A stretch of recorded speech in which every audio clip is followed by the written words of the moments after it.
Hola, estamos en la tercera edición de Conversando de Literatura con Miguel González Corrales. En esta oportunidad voy a comentar acerca de una de las obras que son de mi preferencia dentro de lo que es la literatura, en este caso peruana y latinoamericana. Me refiero a El mundo es ancho y ajeno de Ciro Alegría. Esta historia, en su amplitud, es un retrato social, es un retrato de las personas que habitan la comunidad de Rumi, de la cual prácticamente se desarrolla toda la historia desde un comienzo. Incluso cuando su protagonista, Rosendo Maki, quien está bajando unos cerros al inicio de la novela, se encuentra con una serpiente y comienza a pensar que es de mal agüero porque se va a aproximar desgracia según cómo es la creencia de estos campesinos de los Andes peruanos. Y es así. Poco después de esta desastrosa interpretación para Rosendo, aparece el hacendado Álvaro Amenábar, quien con su prepotencia, su autoritarismo y ambición desea aprovechar y extenderse en lo que son sus dominios para poder acaparar más territorios y así aumentar su riqueza, su avaricia. Y él, Álvaro, ve y pone los ojos en la comunidad de Rumi, porque piensa que estos campesinos no tienen nada que hacer ahí, que están de más y lo que pretende es apropiarse de esos terrenos. Pero para que nadie piense mal de él, trata de que todo sea de un trato justo con todos los pobladores, aun cuando él les da unas miserias, unas esporias de beneficios, los cuales los comuneros de Rumi no acceden y no aceptan, porque es su casa, su vivienda. Y vemos que la ambición de Álvaro no tiene límite, trata de expropiarlos de uno y otro modo, para que puedan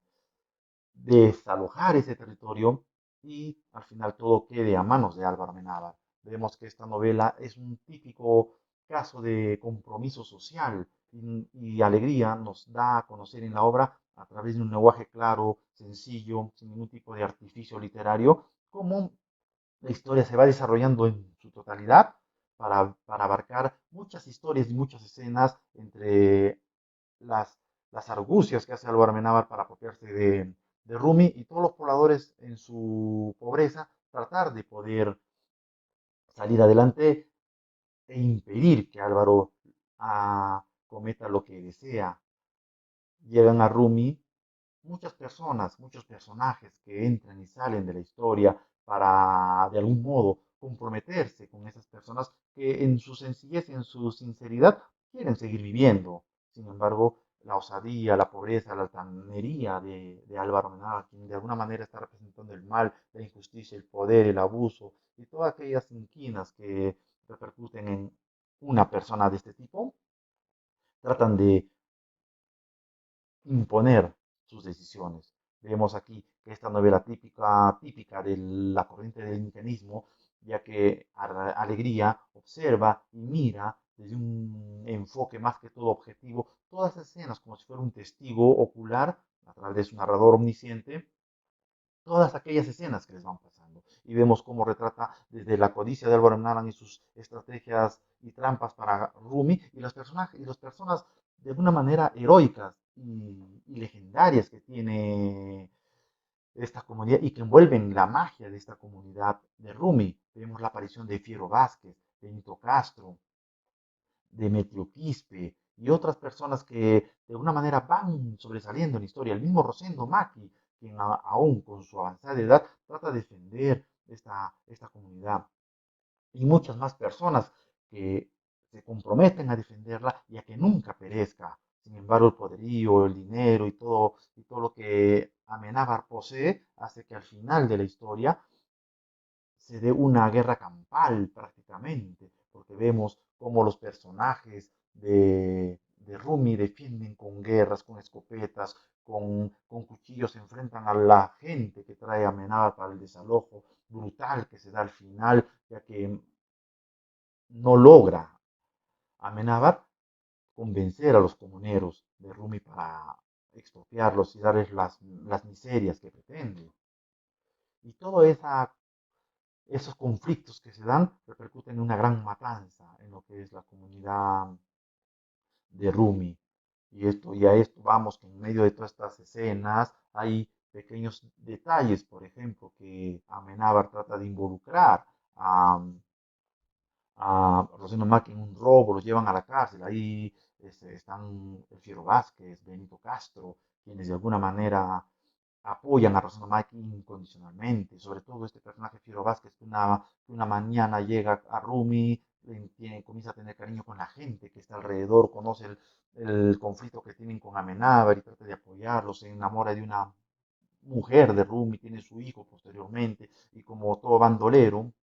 porque así fue la vida de Fiero Vázquez, desaparece de Rumi nuevamente y después, mucho tiempo después, se encuentra la cabeza de Fiero Vázquez en un matorral, ¿no? Uno de los hijos de Benito Carlos, quien lo haya, y comienzan a lamentar, a penarse de la muerte de una persona que hizo mucho por Rumi, hasta que al final Lucendo Maki también, como dije en un inicio, va a la cárcel y con Fiero Vázquez y Benito Castro tratan de huir. Y por la timidez y la sensatez de Rosendo, quien piensa que hace mal, se queda en la cárcel mientras los otros ya trepan el muro de esta y se van. Y cuando los gendarmes llegan a donde Rosendo, lo maltratan, lo vapulean y al final en esa miseria pobre de la cárcel muere Rosendo Maki. De él no se vuelve a saber más mientras los comuneros siguen luchando por defender su propiedad y vemos cómo estos campesinos que se dedican al trabajo de sus tierras pierden esa oportunidad de defender porque ya no pueden contra tanto abuso, contra tanta injusticia, porque incluso autoridades de Lima se prestan para esto y a través de papeleos injustos los desalojan. Luego se da la matanza esta de la que he mencionado. Son aspectos típicos del indigenismo que se ha visto a lo largo de la historia, de la literatura, sobre todo aquella que pertenece estrictamente a la región sudamericana y a los países que hablan más el quechua, idioma predominante de todas estas personas, como Ecuador, Bolivia, Perú, y vemos que esta temática se da en muchas novelas de esta región a las que estoy mencionando. Si uno ve Huachipungo, la matanza de todos los huachipungos al final de la historia de Jorge Casas, si vemos algo de Arguedas en Toda la Sangre, por ejemplo, o los conflictos de esta gente ya impotente en Raza de Bronce, de Alcides Arguedas, incluso, ¿por qué no hablar de Escorza, un gran novelista que si uno recuerda al final de Redoble por Rancas, como estos comuneros también al final contra la empresa minera se dan una matanza tremenda, ¿no? Y al final los pobladores terminan siendo fantasmas de Rancas, ¿no? De este poblado. Lo mismo sucede con esta novela de Cielo Alegría, cuando los pobladores de Rumi pelean, hay matanzas, se ve incluso el hijo de Benito Castro de 16 años luchando con todo ese ímpetu que había heredado de todos estos vecinos de Rumi. Y al final, estos comuneros ya expropiados de su territorio van a habitar otra región un poco más alta en las tierras andinas. Me refiero a la región de Yanañahui, donde los habitantes de Rumi se tratan de alojar ahí y vuelven a empezar nuevamente acerca de su vida, retomar aquellas escenas y hechos cotidianos con los cuales se sentían tranquilos, pacíficos. Y de ahí empieza la segunda etapa que va a finalizar con la novela, donde ellos esperan que vaya a haber una vida más tranquila, donde estos personajes desechados, ofendidos y expropiados de su terreno vayan a buscar una vida nueva y esperan y tienen el deseo de que nunca más vuelvan a invadir territorios otras personas poderosas. Pero en medio de todo ello vemos que los antiguos personajes como Rosendo Maki, el Fiero Vázquez, Benito Castro, quien desaparece pero queda su hijo que al final lucha, maltrecho, herido, pero logra sobrevivir a esta matanza que se dio en las afueras de Rumi, logren esa esperanza que se desea para que vivan tranquilos, lo que de alguna manera los hace sentirse más esperanzados. un retrato social de esta novela que hace Alegría, porque sabemos que Alegría, más que todo en sus novelas como La Serpiente de Oro y Los Perros Hambrientos, habla de la pacificidad de estos comuneros en su poblado, sin ser tan menospreciados. Y sus cuentos, que son leyendas, historias y mitos, que él recopila y las hace historias literarias para el deleite de niños, y que no van más allá de las violencias indigenistas. Sin embargo, El mundo de Sancho Geno es una novela, desde mi punto de vista, maestra, porque todo lo que Alegría consigue en ella es de una grandiosidad única en el punto de cómo él trata la historia. La historia a la que trata es tan objetiva, tan amena, donde se percibe que hay una hilaridad tremenda de un inicio hasta un final, que cuando uno la va leyendo piensa que está viendo un esquema cinematográfico de la misma obra, donde una y otra escena se suceden, donde los personajes, hasta el conflicto que tienen es tan heroico, tan épico, que uno piensa que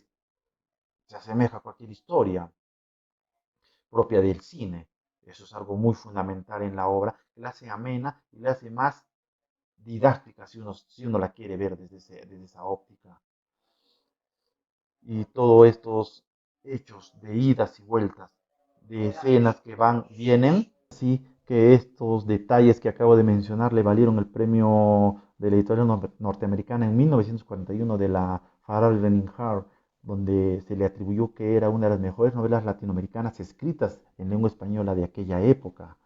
y compitió con autores como José Donoso y Juan Carlos Sonetti, justo en el mismo concurso, lo cual estos autores estuvieron descontentos porque era una novela muy populista, muy indigenista, dijeron, ¿no? Muy, que no merecía ese galardón. Pero en fin, al margen de la opinión de estos escritores, que por cierto son también muy buenos literatos en su narrativa, particularmente El mundo de Sancho Geno es una novela que quizá está al nivel de aquellos escritores que posteriormente vinieron con el boom. Claro que la diferencia es obvia por tiempo y espacio, ¿no? Pero, pero El mundo de Sancho Geno tiene esa temática de una de las novelas más grandes por su voluminosidad, por sus formas de narrar la historia desde un inicio hasta un final, que, que te dan la idea de cómo las historias se entrecruzan unas y otras por capítulo, y al final nos deja ese deleite de entender cómo la gente, los campesinos de mediados del siglo XX, sufrieron tales abusos que a veces hoy en día cuesta creer, pero que existieron, y que Alegría, desde su óptica, los pudo analizar, retratar y escribir con ese lenguaje claro que mencioné, de un modo preciso. Gracias. Espero que esta novela, si les haya interesado, la puedan leer para que disfruten del placer de la lectura y vean mucho más allá de lo que acabo de mencionar. Hasta luego.